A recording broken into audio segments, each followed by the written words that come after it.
Well, that's a good start to the day. I came down and the fan and the heater were just constantly on, and it took a while for that to register. The fact that it wasn't, the fact that it was a continuous noise, it just sort of didn't really click, if you see what I mean. And basically the heater's broke. There's no heat coming out of it. So the thermostat's calling for heat, it's switching everything on, and with no heat it just stays on. So anyway, the easy way to stop it is to just wind the thermostat down, and then it should shut everything off. Right, now I have a spare heater down in the shed, if it still works. It's very old, and it was used at the old place prior to getting this one. I paid quite a lot of money for that heater, and it hasn't lasted as long as I would hope. So I won't be getting another one of those, that's for sure. But I can go onto Amazon and find a greenhouse heater and get it delivered tomorrow.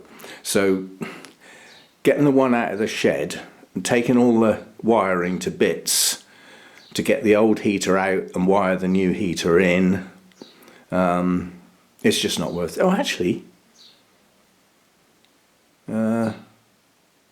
no, they are wired together, so I was just thinking that it could just plug it in, but no. Yeah, so sort of messing about with the plug to put the old heater in just for one day doesn't seem worth it.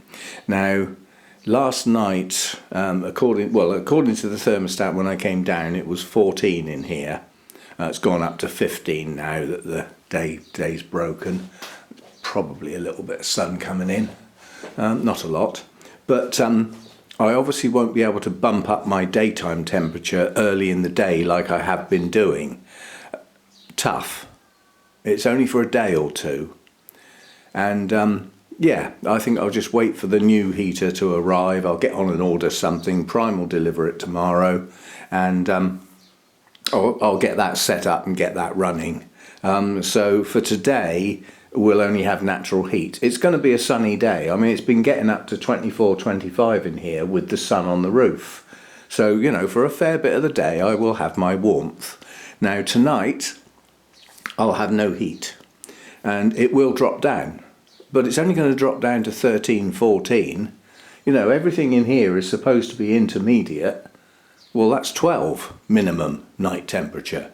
And it's for one night, so they'll be okay. So they're not going to get cold damage in one night, especially as the nights are actually quite short at the moment. So anyway, yeah, a bit of a blow. That cost quite a lot of money, that heater, on the grounds that if I pay a lot of money and get a good quality one with lots of good reviews and everything, it will last. Well, it didn't.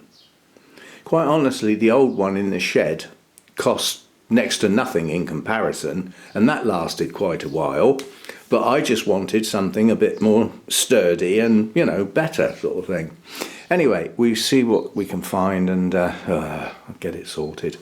But yeah, it's going to be quiet out here today without the heater and the fan kicking on and off. Never mind, these things happen. Nothing lasts forever, does it? You know. I mean, the fan, that's the cheapest thing I could find. And that's lasting pretty good. And when it's gone, it will just get thrown away and buy another one. You know, they're good value for money. If it lasts 2 years, it's good value for money. But I don't remember when I got that, but I don't think it's lasted anywhere near as long as it should.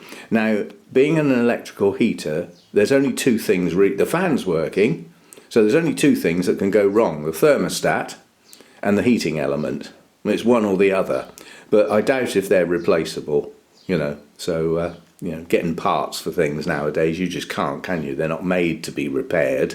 They're made to go wrong and then throw away and buy a new one. Anyway, it's the first bit of kit that's actually failed for quite a long time. So, yeah. And at least it wasn't in the middle of winter. I suppose you have to count your blessings sometimes, don't you? Anyway, a kit issue. We haven't had one for a while, have we? See you next time. Thanks for dropping by.